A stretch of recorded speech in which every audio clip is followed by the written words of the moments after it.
Southern California is a magical place for many reasons. From Hollywood to Disneyland and the Rose Bowl, it's a place where many a dream has come true. Just up the road from Los Angeles, dreams have also come true for over a century in the quiet community of Ojai. Each spring since 1896, the annual Ojai Valley Tennis Tournament is played out on all of the available tennis courts between amateurs and pros alike. Sam Eaton is in charge of public relations and has been involved off and on since the early 1950s. One of our things we like to tell people about this tournament is we have about 1,200 to 1,500 competitors on any given year. We use 105 to 120 tennis courts. We don't own a single tennis court, and we don't have a single paid employee, and it's been that way for 112 years. Every name anybody's ever heard of in big-time tennis played here in this little town on these 4 courts. Indeed, the list of alumni is impressive. Names such as Tracy Austin, Jimmy Connors, Pete Sampras, and Lindsay Davenport are just a few of the many notable competitors whose names adorn the Wall of Fame. Arthur Ashe was probably the most memorable thing. I mean, for the obvious reason, he was one of the few, if not only, African Americans who played. And he came up from UCLA, and he was a very handsome fellow, very athletic, very lean, very thin. So he was very noticeable, very tall, very thin. And he was like magic on the courts.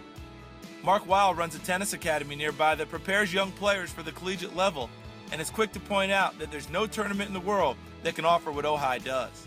This is the most unique tournament in the world, and I've been to almost all of them. The Grand Slams, Masters tournaments, junior tournaments around the world, ITFs.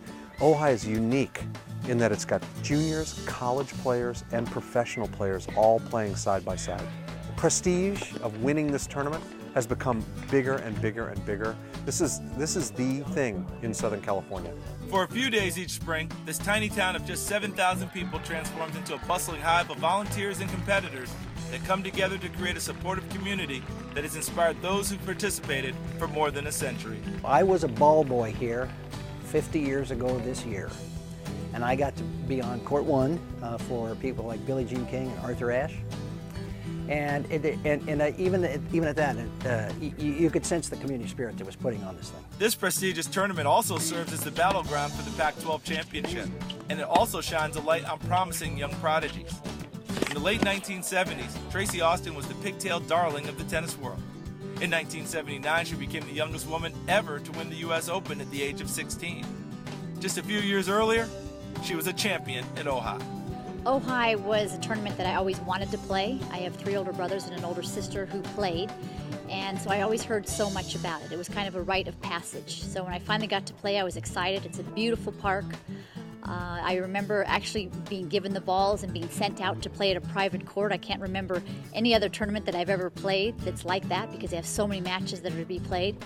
So I won, I think it was the 14 or 16s division, and then later I won the women's division, and I just have great memories.